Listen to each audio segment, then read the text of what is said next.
Happy New Year, everyone.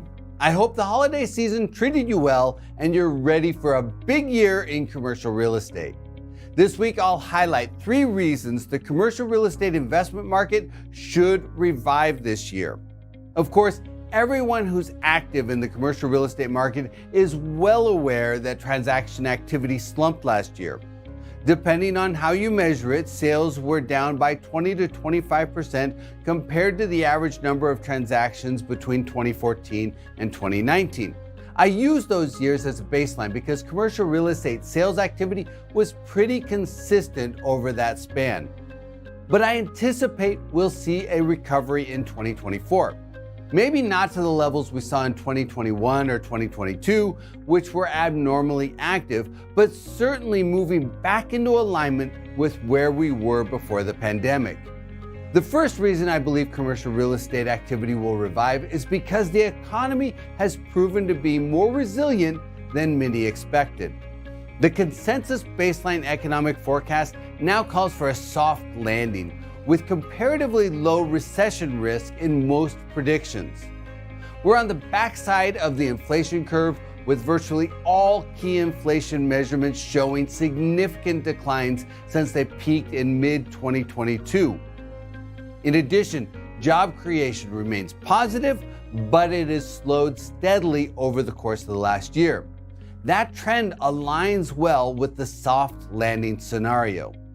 Our current forecast for job creation in 2024 is 1.7 million jobs, and we expect the unemployment rate to remain range-bound near 4%.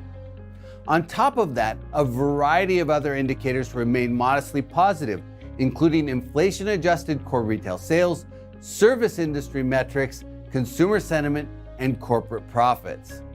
So basically, the economy should give commercial real estate a modest tailwind in 2024. But more importantly, the generally positive outlook will help alleviate uncertainty and moderate caution levels among investors. That psychological dimension is absolutely key to a market recovery. The second reason I believe commercial real estate activity will revive is because interest rates have started to come down. And the broad-based expectation is that they'll continue to move lower over the course of the year. The 10-year Treasury peaked at about 5% in October last year and has since come back down to the 4% range.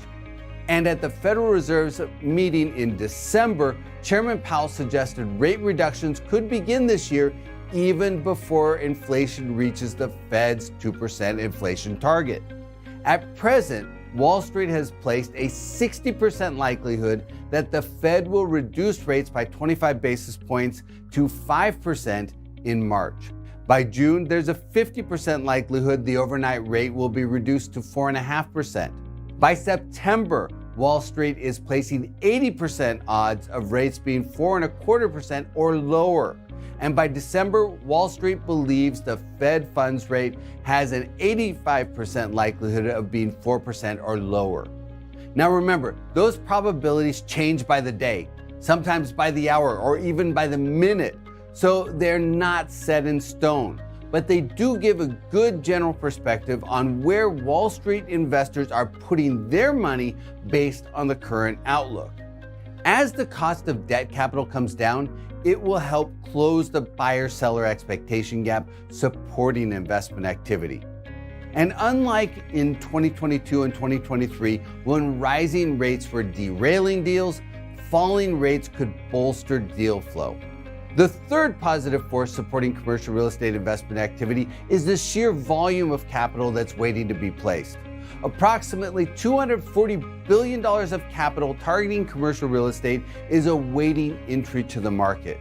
That's close to the record level set in 2021. Of course, it'll take time for the capital to be placed, and sales activity will likely ramp up over the course of the year. But by the second half of 2024, activity levels may be back in alignment with the pre-pandemic norm. Granted, this outlook is pretty optimistic, and it assumes that nothing disrupts the main drivers, but there are always risks. The Fed could hold rates too high for too long. There could be a government shutdown at the end of January. Additional geopolitical conflicts could erupt, or existing ones could spread. Those are just a few of the things that could go wrong.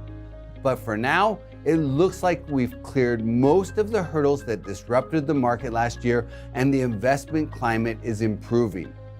That said, investors always need to monitor the numerous forces in play and keep their eyes on the horizon.